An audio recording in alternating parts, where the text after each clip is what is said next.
Hey everyone, hope you're having a good day. My name's Andy. My channel's Finding Value. Today we're going to do our commodity daily update, take a look at the dollar, the 10-year yield, 30-year yield, and work our way through precious metals and other commodities. I'll give you my financial opinion as I go through it.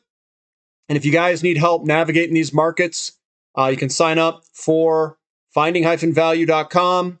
The platinum membership's the platinum membership I would choose if you choose to do so. So let's dive in. I'll give you my opinion. We've got some crazy stuff going on today. The dollar is ripping it. Ever since we broke out of this support resistance line, this white line coming up, we came up to it, we hit our head a little bit, and then are just ripping it. The dollar is still ripping higher. We do have a little bit of a wick at the top. Is this a reversal candlestick? I'm not going to claim to get in front of this momentum. We'll have to see with some more trading days where this actually ends up for the dollar, but it is ripping higher. It is definitely breaking out. If you've been with the channel for a little bit, I said that this is a setup.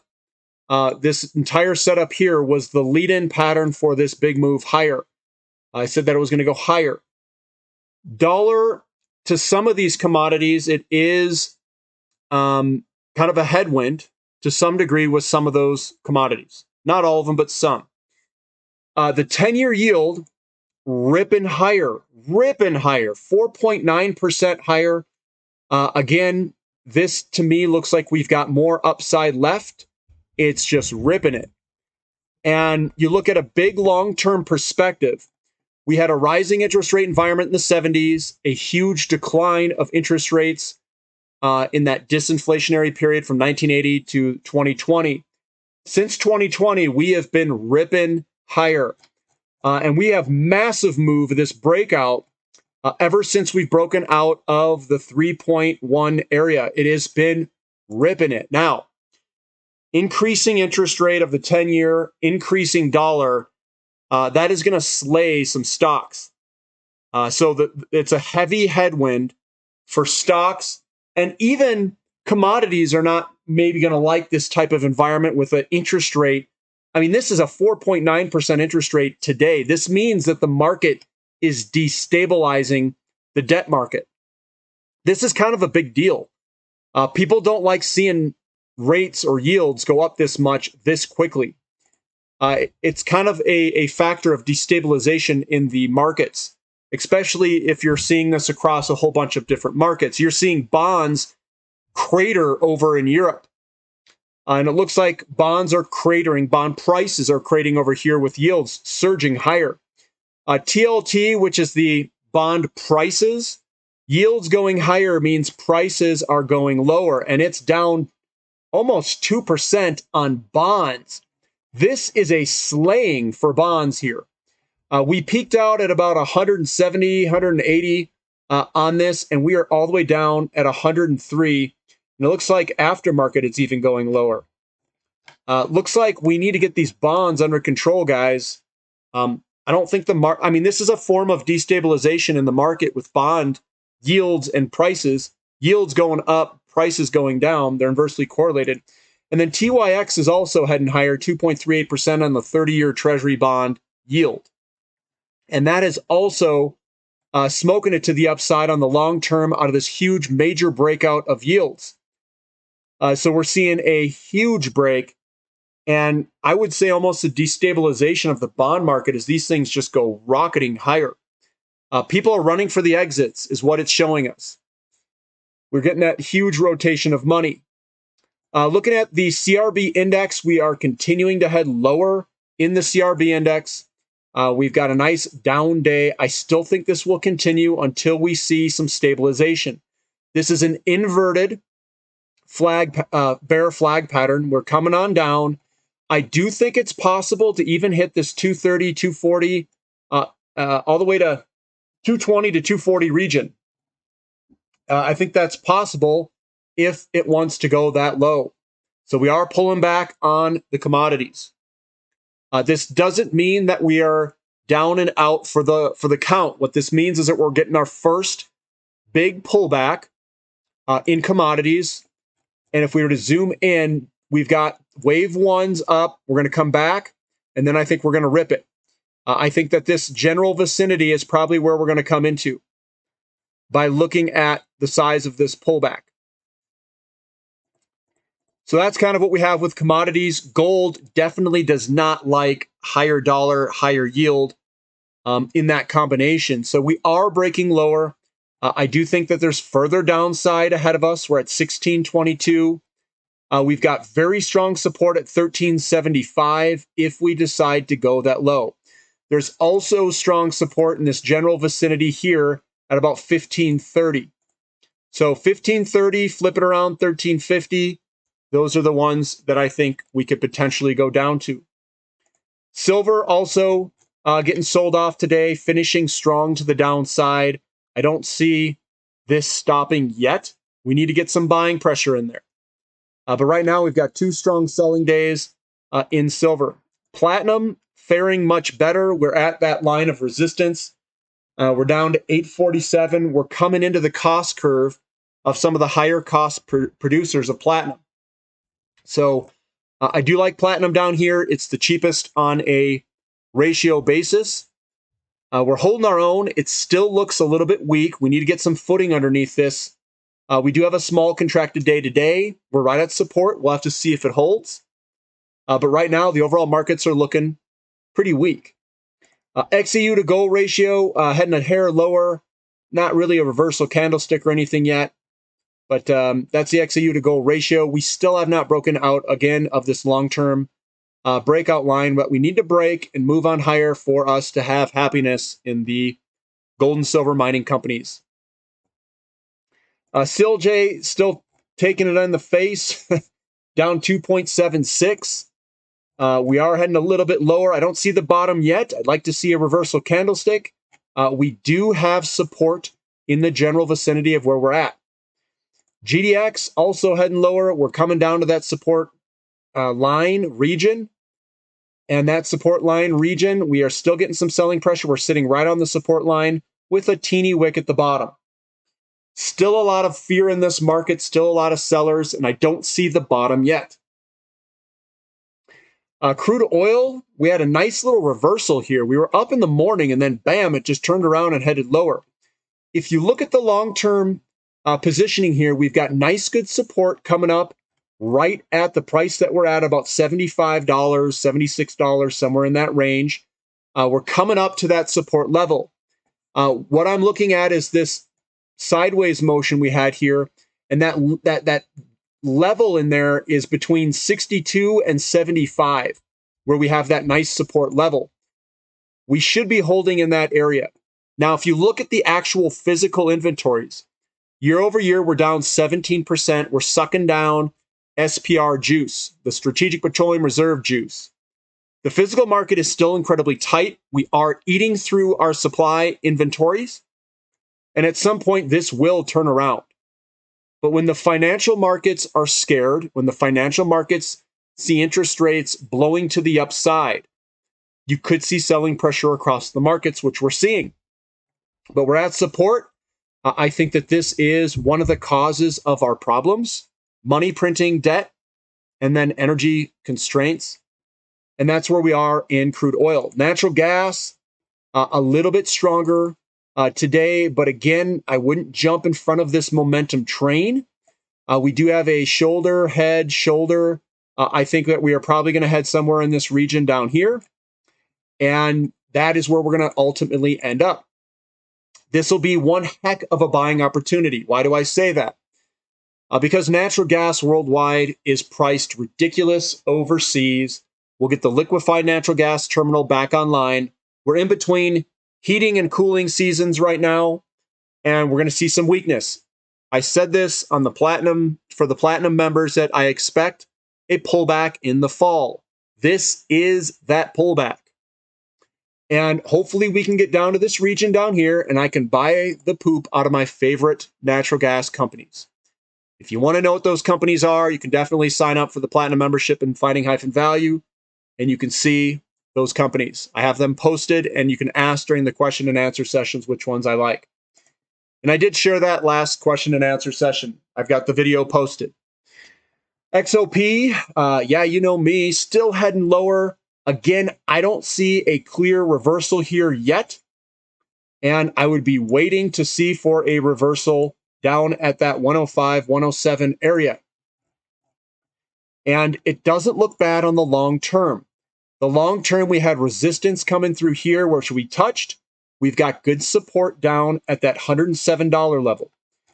So we're coming back down. I want to see support right at that 105, 106, 107 level down there.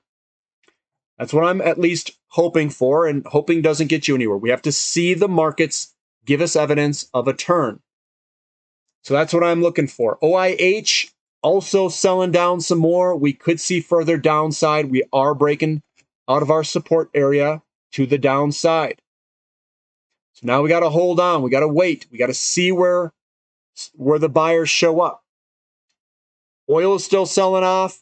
I think natural gas may have a little bit further to go down. I think we'll eventually see a bottom somewhere. We do have support in this region down here at about 189, coming through this guy here. And we can extend it across the top of this. So we do have some support at 189. Scrolling down into uranium, this is the uranium futures pricing. We are finding support right where we're at. So that's good from the uranium futures pricing. The Sprott Physical Uranium Trust is also finding some support. We've got lots of trading through here. It's sitting on that support right now. We do have a bullish, piercing, bullish engulfing pattern where we could bounce higher here. I got to see what we look like coming off this bottom here. We need some long, big green candlesticks. We need the green army like this guy to show up, get some kick in this step, and push us a little bit higher here. But that's a good setup. It's not bad. URNM, at least we're contracting. We're down at this support region. We've contracted in the opening and closing price where the buyers start to equal the sellers, but we have to see the buyers step in here. We have a lot of momentum coming down here, and then we got to slow and turn that momentum around. And a lot of the times it takes a little bit of time for that to happen. And if it hasn't happened yet, we could pause a little bit, come back up, and then fall back further if the sellers are still in this thing. And if there's fear in the markets, fear of treasury bond yields rocketing higher, we could see a lot of volatility right now. CCJ, another one that is moving sideways. Again, the opening and closing price is roughly the same, but we've got a lot of momentum coming down. We got to work that momentum off, and hopefully we can see some of this going on, and then eventual turn. So that's what we see with Camco, but we're still within the pattern. Everything still looks okay for Camco on a longer term perspective. We just hit our head on this resistance line that we have to break at 31. We have to break $32 and close above it. That's really where we want to go. Scrolling down into TAN, which is the solar mix, we have broken to the upside. We're doing a full retest. This is actually quite strong in comparison to bonds and some of these other stocks. So it looks quite good, and it's a solar ETF where we've broken out. We're coming and doing a retest move, and that's where we're at with TAN. Looking at COPX, which is a copper ETF, we are coming down a little bit. We got to fight back up. We do have a inverted bear flag where we could head lower for a little bit. And right now, in the long-term big picture, this is our strong support line that needs to hold, and we're starting to dip below it, signaling that people are scared. They are scared in the market. CRB to S&P 500, we are still putting in gigantic bullish candlesticks to move higher. So what that means is the CRB index is outperforming the S&P 500. That's a good thing. That means that we're still intact and everything looks like it wants to go higher for the continued outperformance of commodities in general. Scrolling down to rare earth metals. Rare earth metals are still feeling a little bit of pressure. We are right on support, and we got to see if that support line holds. Lithium ETF is breaking down. We are falling down lower on lithium, but we've got a nice strong support level at $64, and that is our next target to the downside. if we continue to have selling pressure. We've got the S&P 500 still selling off. This thing is looking a little bit sickly. As this sells off, it's going to drag everything with it. People are scared. That 10-year yield going up as much as it is scaring the markets, I think.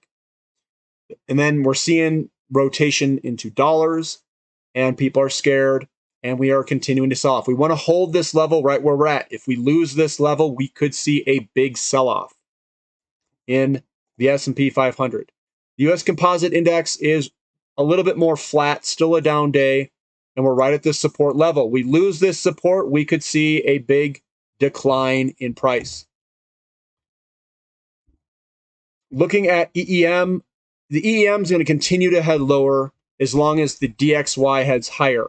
There's a very nice inverse correlation there. So that is still feeling the pressure of the strong dollar. We've got XHB, that is heading lower with the rest of the crew, and it is still continuing to the downside. We've broken this downtrend. We've come on up, and we don't want to break below this guy here at $52.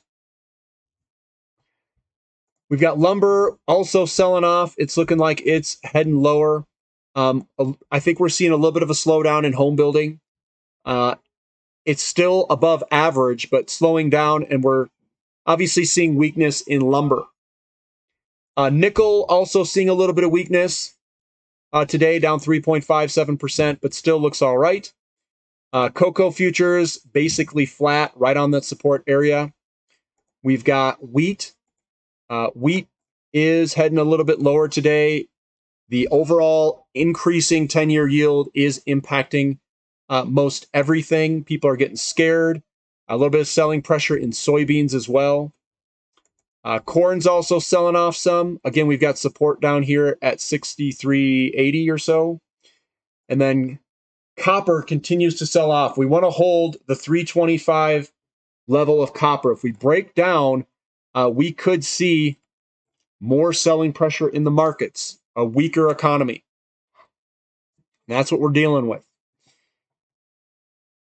Scrolling through Moo is still selling off. Again, we're at these areas back in July of 14th, and we don't want to break below that. We could see a further move lower. If we go lower, there's a strong probability that we're going to get back to support level of $69 for Moo. Looking at aluminum is still looking weak. It is heading lower. Things are starting to fall apart. I would agree with that. Definitely heading lower.